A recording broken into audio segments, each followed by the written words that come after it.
Episode 1: The Auction. I was never the kind of person who believed in cursed objects.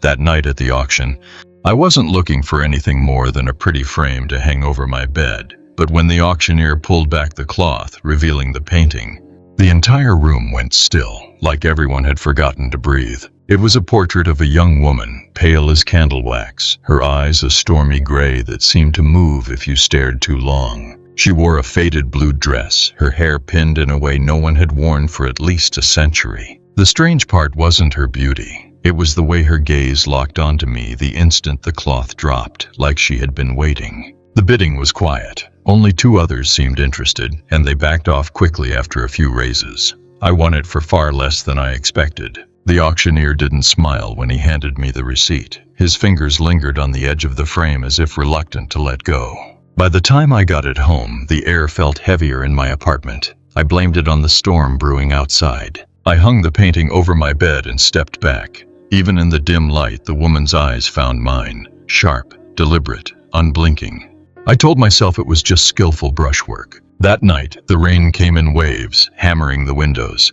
I woke at 2:47 a.m., my room colder than it should have been. My breath fogged in the air. For a moment, I couldn't figure out what had stirred me, until I saw her.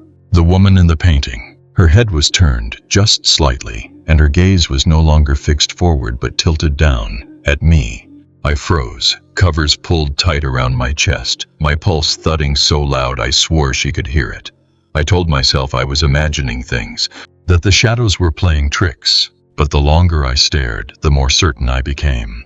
Her painted lips curved, just a fraction, not a smile, not exactly, something colder. By morning, her head was facing forward again. I didn't sleep the next night, because I knew if I did, she might move again, and maybe next time she wouldn't just watch. Episode 2: The First Night. You don't notice how loud the silence can be until you're lying in it, wide awake, afraid to close your eyes. That night, I kept the lamp on. I told myself it was just to read, but the book lay open and untouched on my chest. My gaze kept drifting upward, to where she hung above me, motionless, expression the same as when I'd first seen her at the auction. Still, I could swear her pupils were darker now. Around midnight, the storm from the night before had passed, leaving the air unnervingly still. My apartment was silent, except for the faint hum of the lamp. I watched the painting until my eyelids grew heavy. I must have dozed for a minute, because when my eyes opened, the light was flickering, and her gaze was lower. She wasn't staring out into the room anymore. She was looking directly into my eyes. I couldn't move. My heart pounded so hard it felt like it was shaking the bed. I whispered, "Stop." My voice sounded foreign, shaky, small.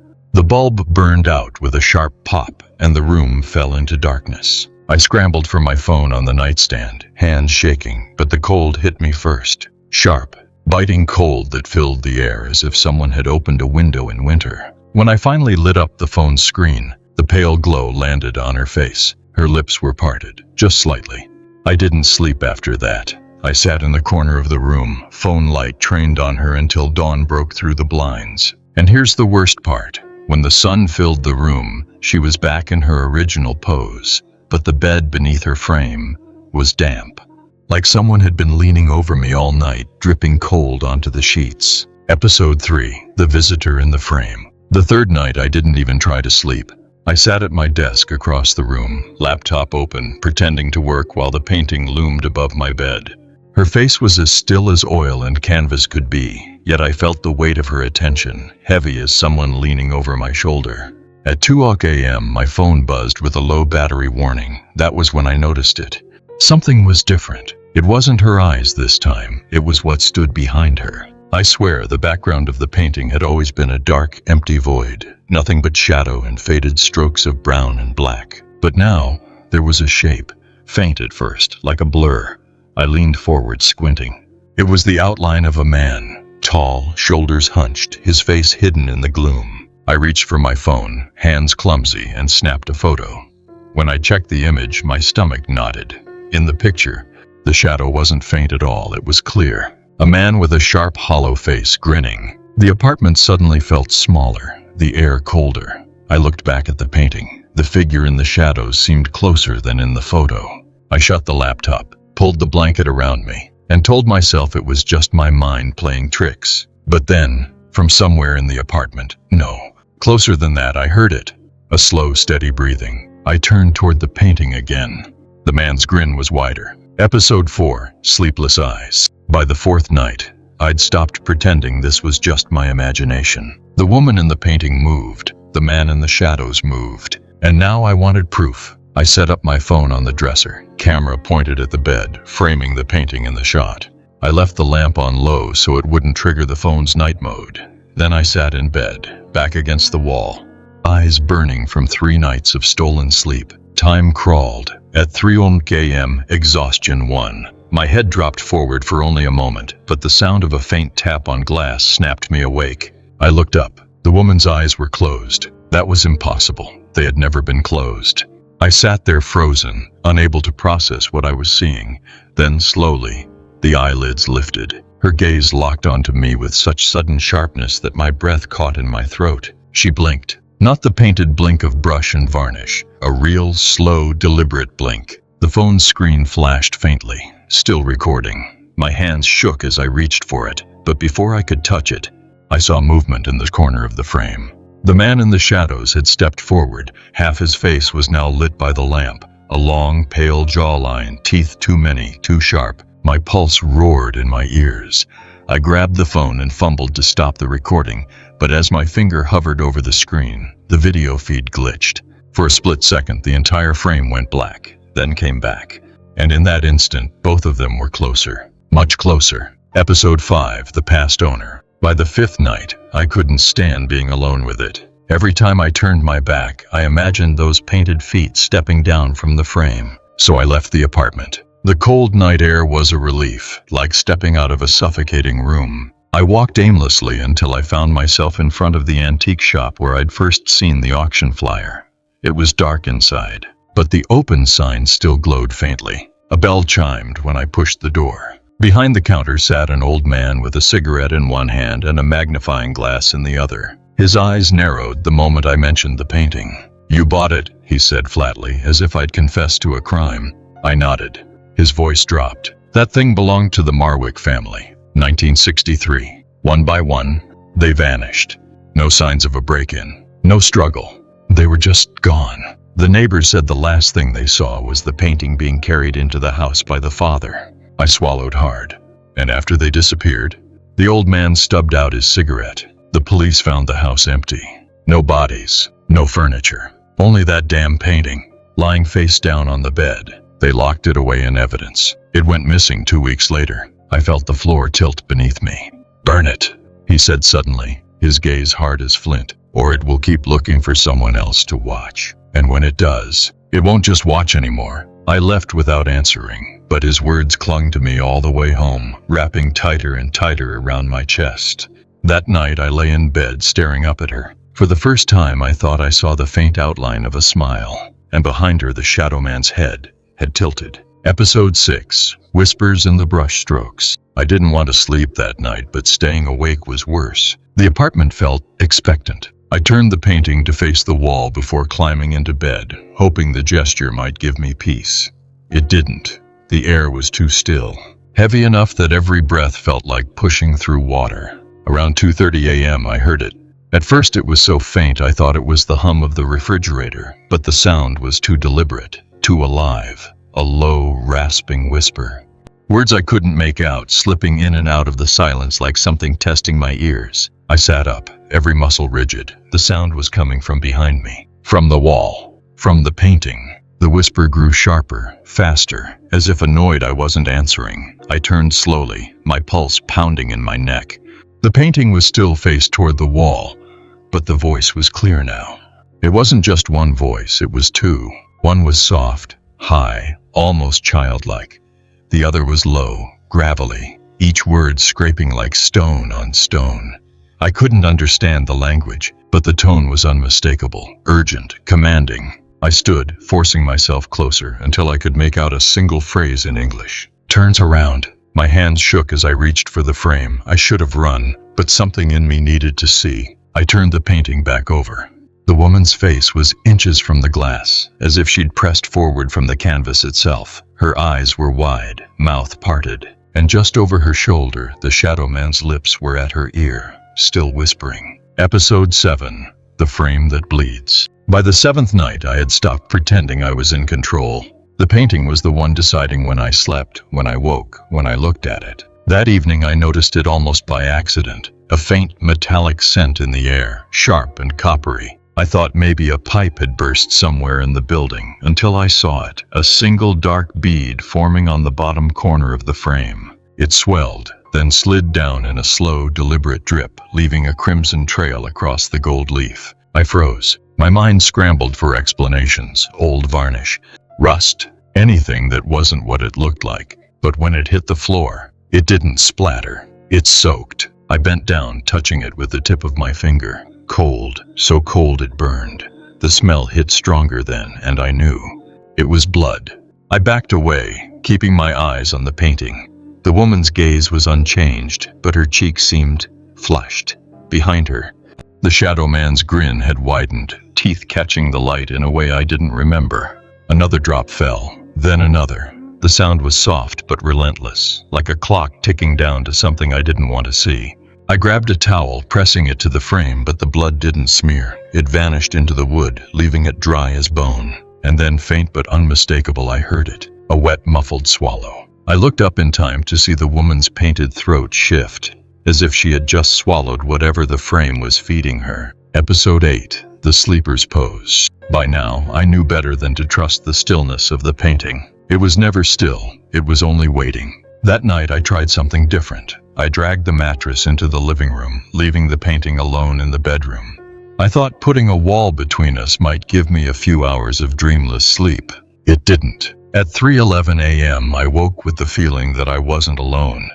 My skin prickled before my eyes even opened. The apartment was silent, except for my own breathing, until I heard the faintest creak from the bedroom door. I turned my head. The door was open. I had closed it. Against every instinct screaming at me to stay put, I got up and stepped inside. The moonlight spilled through the blinds, falling directly onto the painting.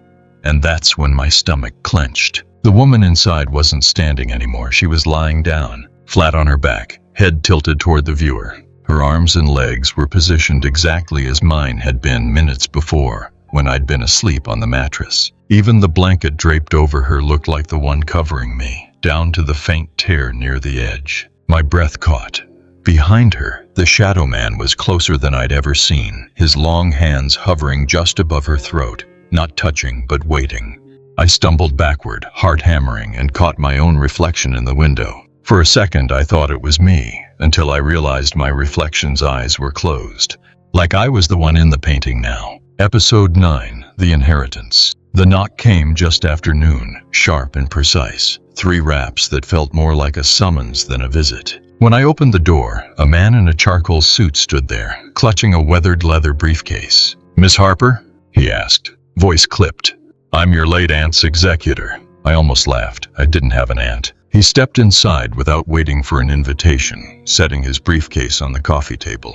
His eyes kept flicking toward the bedroom, as if he knew exactly what was in there. "You inherited something," he said, sliding a yellowed document toward me. It was a will, dated 2 years ago, signed by someone named Eleanor Marwick. My pulse stuttered. Marwick, the name the antique shop owner had mentioned. "I think there's been a mistake," I said, but he shook his head. "Your grandmother's sister, estranged from the family. She died in her sleep.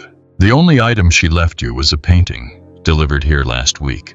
I stared at him. "You mean that painting?" His expression tightened. "It was in her bedroom when she died. She'd nailed it to the wall, screws through the frame. She told the nurse it had to stay there until it chose a new owner." My throat was dry. "And how does it choose?" He didn't answer. He just closed his briefcase, rose, and handed me a small envelope. Inside was a photograph, black and white, edges curling. It showed my Aunt Eleanor, decades younger, standing in front of the painting. Only in this version, the woman in the portrait wasn't the pale stranger I knew. It was Eleanor, and standing behind her in the shadows was someone I recognized now. The same grinning man who'd been watching me from the canvas every night. Episode 10. Faces in the Shadows. After the lawyer left, I couldn't stop staring at the photograph. The resemblance between Aunt Eleanor and the woman in my painting was undeniable. same eyes, same curve of the mouth.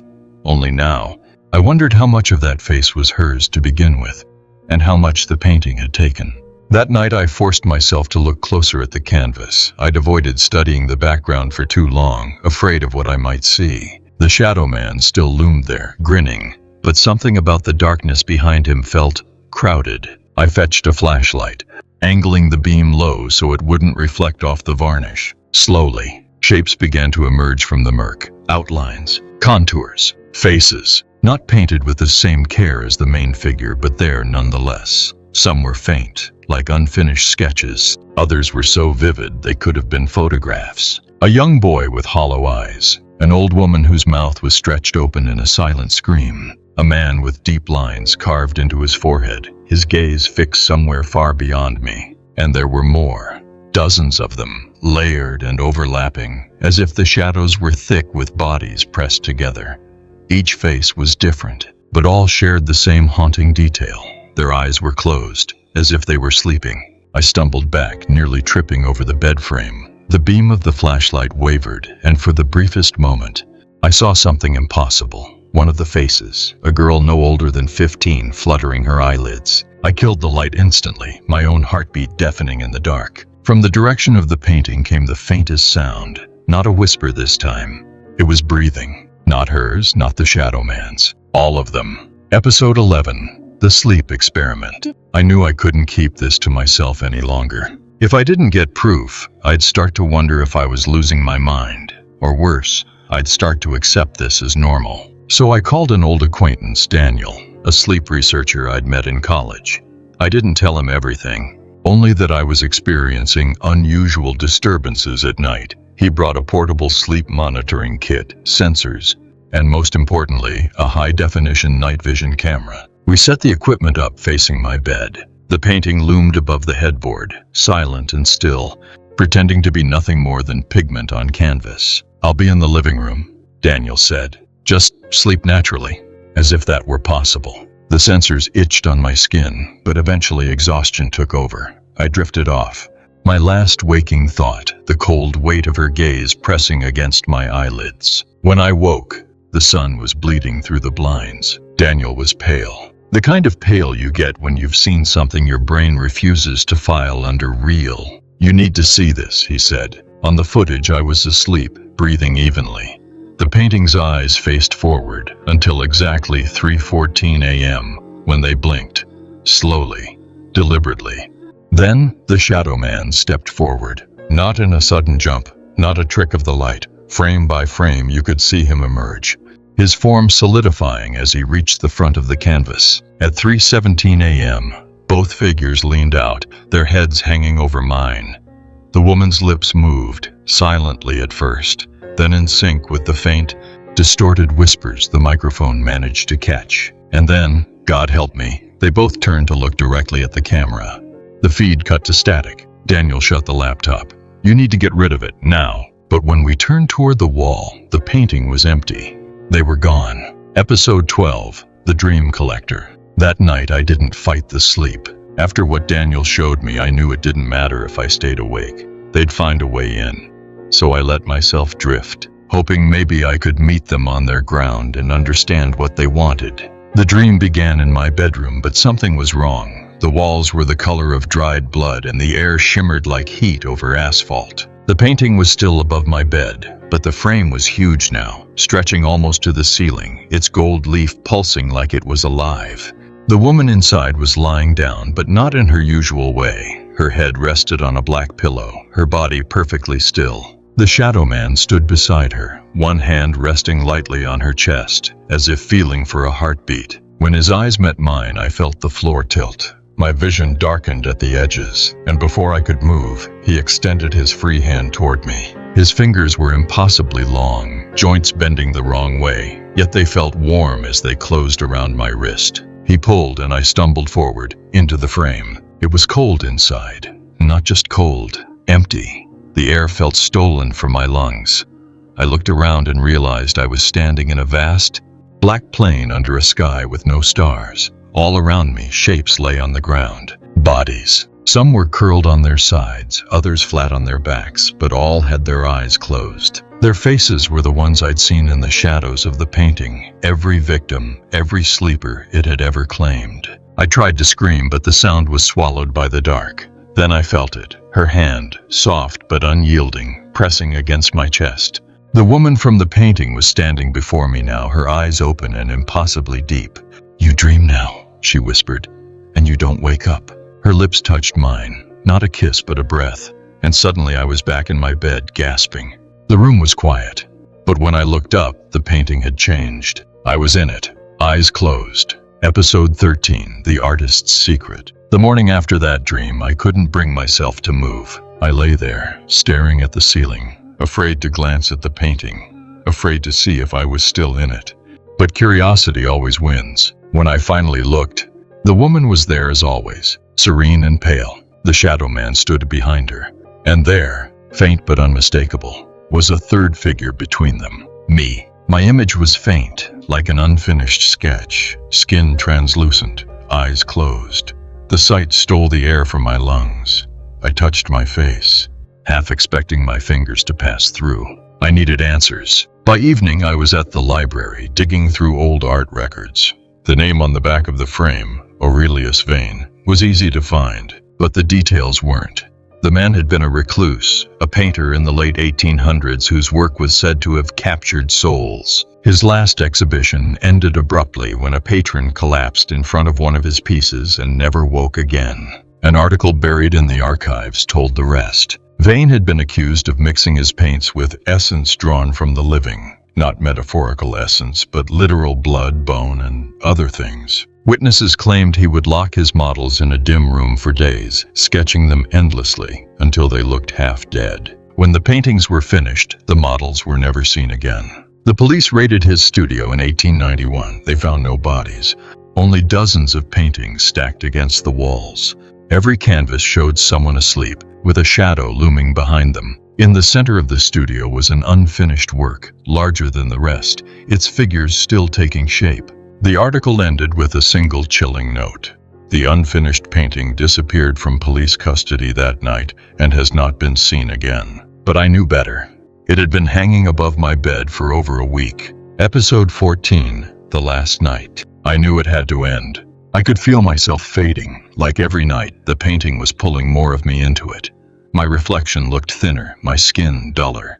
When I closed my eyes, I saw black canvas and endless sleepers instead of dreams. So I made a plan. I bought lighter fluid, matches, and a hammer. I didn't care about antique value or history. If Aurelius Vane's work had survived more than a century, I would be the one to end it. At midnight, I took the painting down. The moment it left the wall, the room seemed to inhale, as if relieved.